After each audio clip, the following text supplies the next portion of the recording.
लोकसभा चुनाव में कांग्रेस की जीत और भाजपा की हार के बावजूद दोनों ही पार्टियों में विधानसभा चुनाव को लेकर दावेदारों की लंबी फहरिस्त नजर आ रही है, जिसके पीछे एक ही कारण नजर आ रहा है कि कांग्रेस सोनीपत लोकसभा सीट जरूर जीत गई, लेकिन कांग्रेस को सिर्फ 3 हलकों में ही ज्यादा बढ़त मिली है।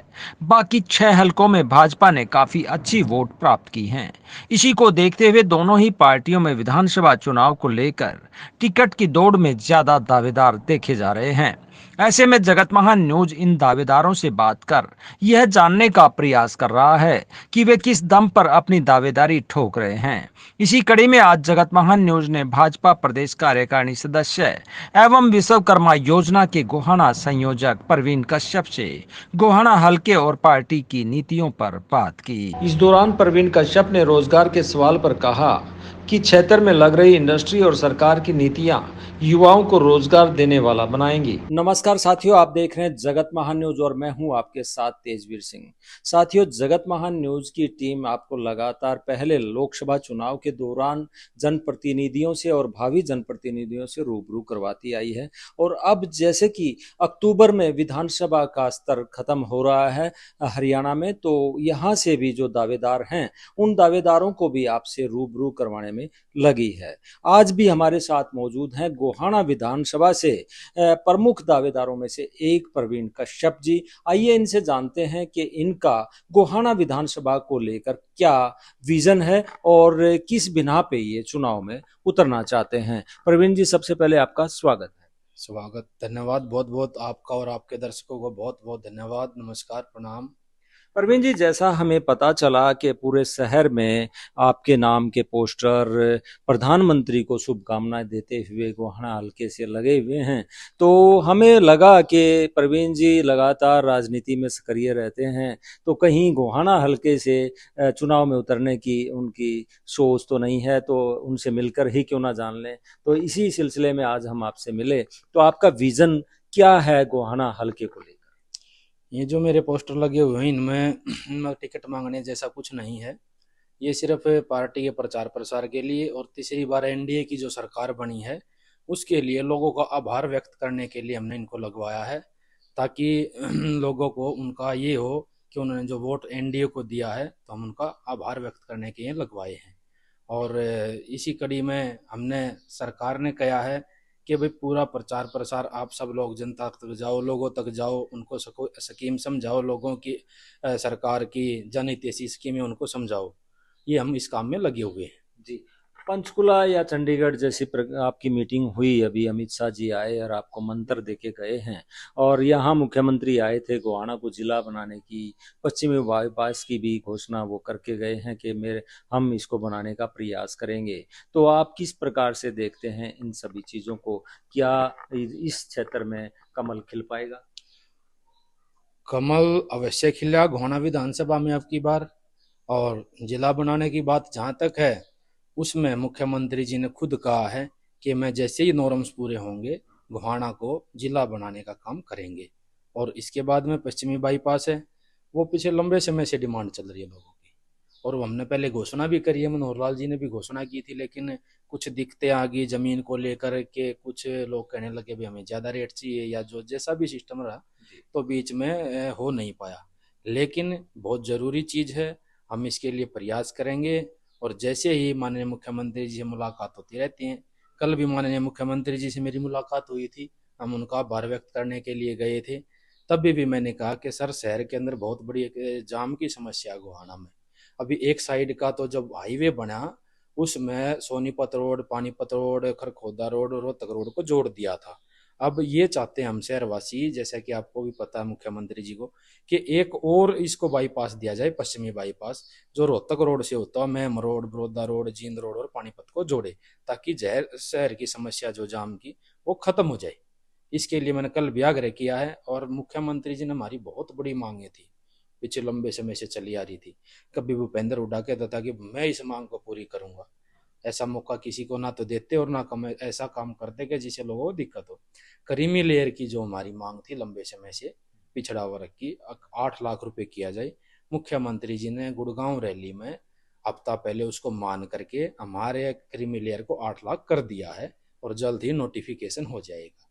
और इसके साथ उन्होंने हमारे को एक और बड़ी सौगात दी कि पहले की सरकारों में और पीछे तक ओबीसी वर्ग को 15% नौकरियों में आरक्षण था जी लेकिन हमने उनसे आग्रह किया, निवेदन किया कि जी हमारी बढ़ाओ क्योंकि हमारे कम बच्चे लग पाते हैं। तो उन्होंने हमारी मांग को, जितना हमारा आरक्षण है 27%, उतना ही कर दिया कि आने वाले समय में जो नौकरियां लगेंगी उनके अंदर ओबीसी समाज को 27% का हक दिया जाएगा। आपको नहीं लगता कि चुनाव से, लोकसभा चुनाव से पहले जो है बीजेपी बीसी को साधने में लगी थी और अब एससी को साधने में लगी है? नहीं, बीजेपी को साधने की आवश्यकता नहीं बीजेपी को, जी, क्योंकि जिस तरह से गोहाना में कबीर सम्मेलन हुआ, पानीपत में भी इस तरह का सम्मेलन हो रहा है, पूरे प्रदेश में किए जा रहे हैं। अब एससी को लेकर, एससी को साधने के को लेकर जो है ना, ये सम्मेलन किए जा रहे हैं, आपको नहीं लगता? नहीं, जब से बीजेपी की सरकार आई 2014 से, माननीय मुख्यमंत्री इस प्रदेश के मनोहर लाल जी बने, उसके बाद ये फैसला हुआ कि जितने भी संत महात्मा हैं, जिस जिस समाज के जो उनसे संबंध रखते हैं, उन जयंतियों को सरकारी स्तर पर खुद सरकार मनाएगी और उस समाज के लोगों को एकत्रित करेगी, उनको बताएगी, उनको समझाएगी, आप इनके रास्तों पर चलो, भटको मत, आपको एक महान व्यक्ति बनना है, अच्छा आदमी बनना है, समाज में एक अच्छा अपने अपना व्यवहार स्थापित करना है। इसके लिए सरकार ने पिछले 10 वर्षों से लगातार जो है जयंतियां मनाई जा रही हैं।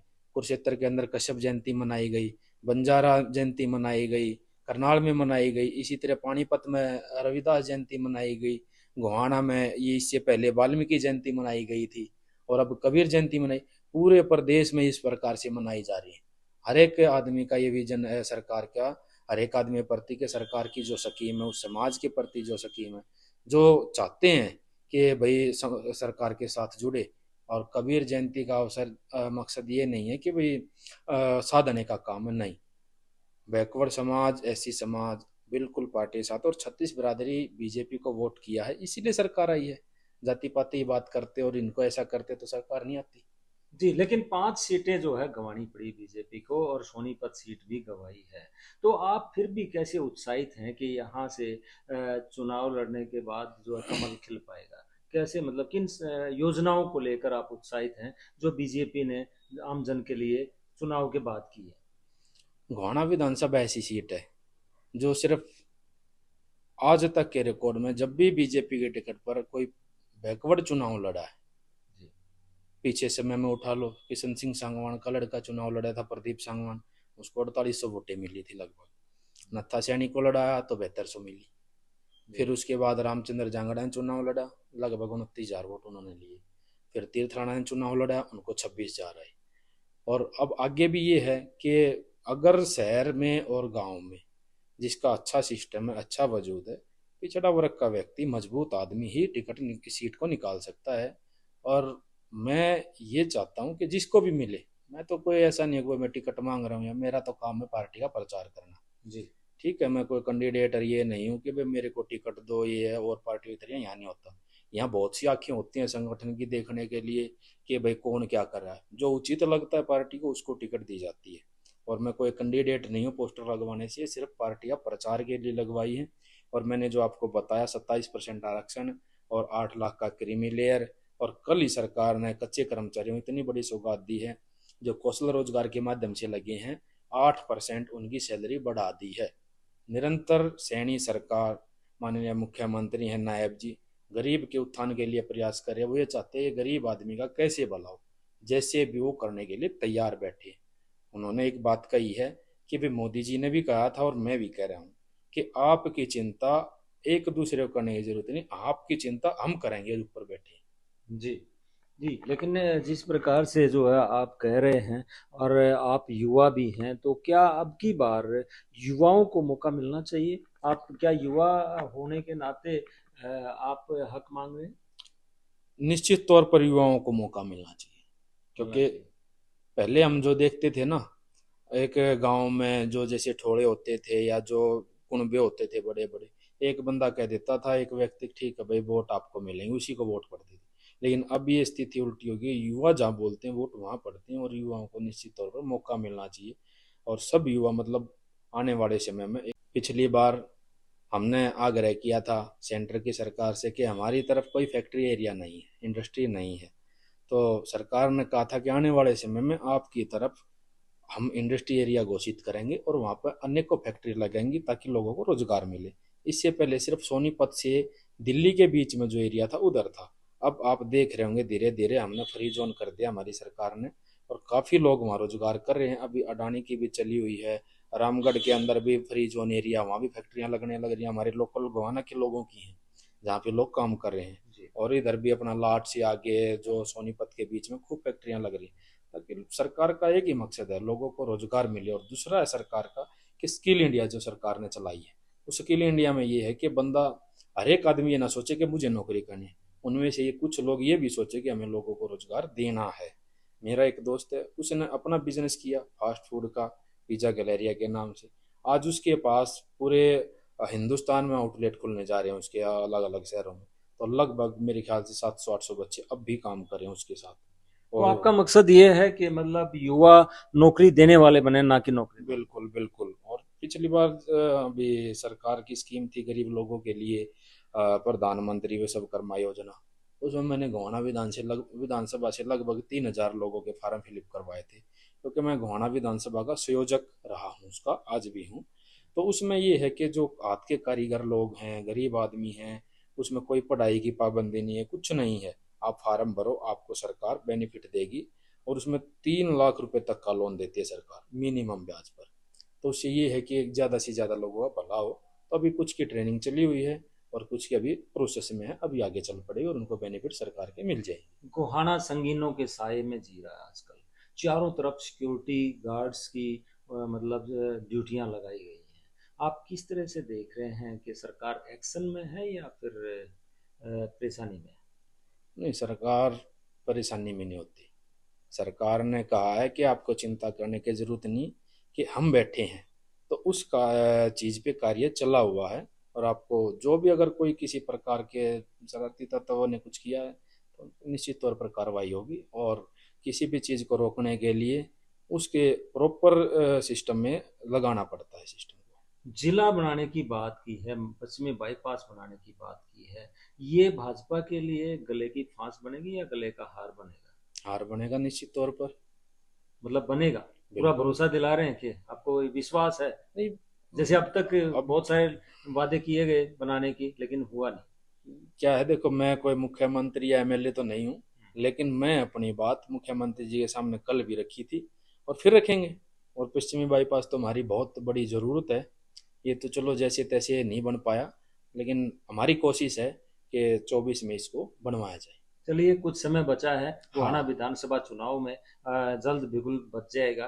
तो अभी आप भी जिस तरह से चर्चाओं का दौर है कि आप भी दावेदारों में से एक हैं, तो क्या कहेंगे गोहाना की जनता को? यहाँ ऐसा होता है कि रामचंद्र जांगड़ा 2019 में सबसे बड़े दावेदार थे, जी। लेकिन टिकट किसको दिया? तीर्थ राणा को। जी। तो उसमें मैं ये समझता हूँ कि युवाओं को मौका दिया जा रहा है, और अगर हमारा काम पार्टी को अच्छा लगा तो हमें टिकट मिलेगी, अगर किसी और का अच्छा लगा तो उसको मिलेगी। जिसको टिकट मिलेगी उसका सब समर्थन करेंगे, उसका प्रचार करेंगे, उनको जिताने का काम करेंगे। जी। तो दर्शकों, ये थे प्रवीण कश्यप, जो युवा हैं और प्रदेश कार्यकारिणी सदस्य भी हैं भाजपा में। और ये 3,000 युवाओं का फार्म भरवा कर उन्हें जो है स्किल इंडिया के माध्यम से रोजगार देने की बात भी ये कर रहे हैं कि आने वाले समय में उनको रोजगार मिलेगा। दावेदारी भी ये जता रहे हैं युवा होने के नाते कि युवाओं को भी सरकार द्वारा, भाजपा द्वारा मौका दिया जाना चाहिए, ताकि वो अपने जो हुनर है वो जनता के लिए इस्तेमाल कर सकें। जगत महान न्यूज के लिए गोहाना से तेजवीर सिंह, नमस्कार।